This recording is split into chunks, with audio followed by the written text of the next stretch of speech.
Well, Miles, I guess let's start with the loss. Just you guys really wanted to build on what you did last week, and you had mentioned if you could win this game, that it would change the whole atmosphere around the team. So how do you describe how this one feels? It's tough. We beat ourselves a lot of the game. Don't take anything away from them. They made the plays they were supposed to make. Big ones down the field, and they capitalized when we made those mistakes. So kudos to them for being where they're supposed to be, and we just got to be better. We got to be smarter. Obviously, you're rushing after Herbert, but how do you explain those miscommunications that led to those two long touchdowns? I can't explain it yet. I have to watch the film, and it's something that we got to be on the same page about. There's just a lot of talk back there, and I think someone thought it was someone else's job, and miscommunication like that leads to big plays, and we've seen that before, and we got to just get that corrected. Miles, you guys had 6 sacks in the first half. You having 3 of them. What did you see in the pressure that you guys were able to apply to Herbert in the first half, especially? They're one of the best fronts we're going to face all year. So we have a lot of respect for them, and we're prepared in that way. So I think we were just ready for what they're going to throw at us. They threw me some one-on-ones, and I made the most of them. But the guys on the interior were also dead in the pocket, making him where he couldn't step up a lot, and we were just winning when we needed to. They were really making plays. How deflating is this after the way you guys played last week? It's tough. It's real disappointing because just a lot of just self-inflicted errors. Just out of position, beating ourselves.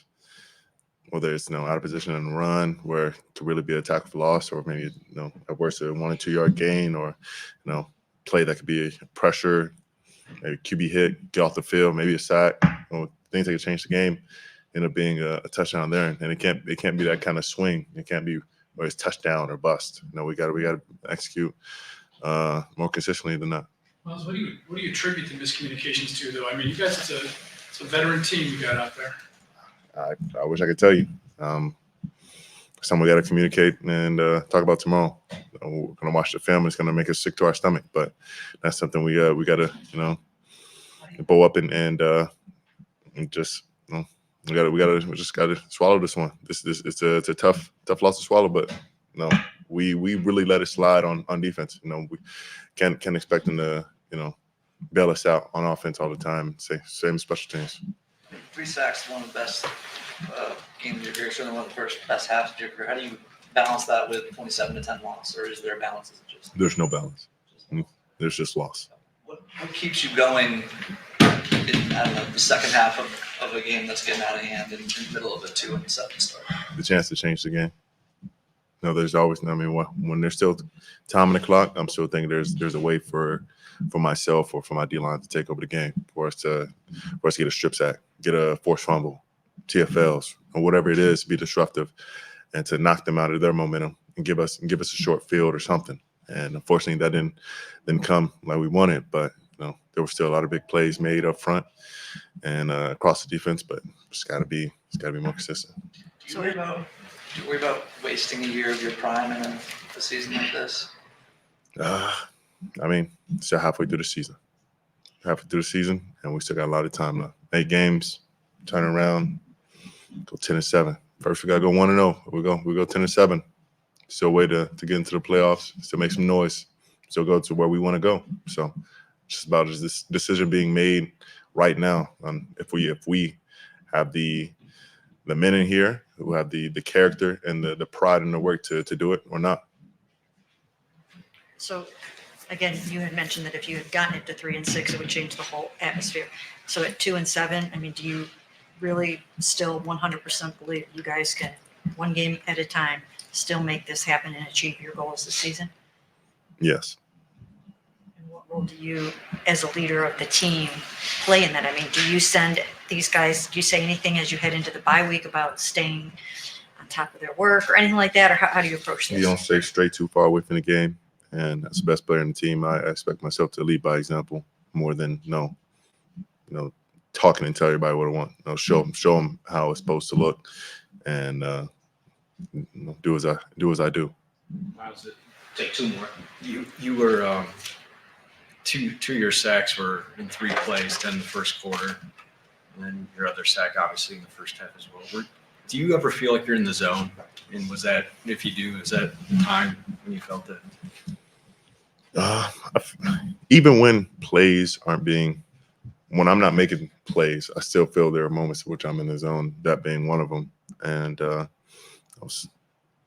sometimes, the offense, throws different, looks or, different, guys at me to get me out of my rhythm and to try to get me out the zone. But that was one of the times where it's like in one-on-one, I'm starting to get a beat. I'm starting to figure it out. And things were just really starting to click. That's when, there's sometimes tight end, sometimes it's, slide, full slide, halfback. Those things start to, especially when they're moving the ball, start to try to change your rush plan. But once you can really start getting dialed in on what they're trying to do, it helps you really, key in on the rushes that can use to take over the game. Does it make it more frustrating when it almost seemed like for a lot of the first half, it was either a sack or they were Touchdown or a big pass play? Yeah. Yeah. How hard is that to take? I'd rather have no sacks at every game than to continue losing like we are. The stats, are what they are, but I'd rather win every time. So it's frustrating as hell. There was a report that surfaced in the middle of the game that Z is going to be traded to the Lions by either tonight or tomorrow. I know you said you don't want that to happen, but do you feel like maybe after a loss like this, I got no idea. I don't look into the rumor mill or trade rumors. I don't focus on my job here and getting this team out of the hole we're in, and keeping these guys together. All the talk outside of this team has nothing to do with me and nothing to do with us. Why hasn't the team been able to sustain the momentum whenever you've had a little bit of success this year? Haven't been able to capitalize on it. Got to just keep our head down and stick to the work. I feel like sometimes we get a little bit too high and get start feeling good about a win. We're nowhere near where we want to be. We got to stay consistent in our demeanor and how we're attacking each and every day. Sometimes we get a little bit too high. We get a little bit full of ourselves, and that takes away from the kind of preparation that we need to get wins like this. Appreciate it.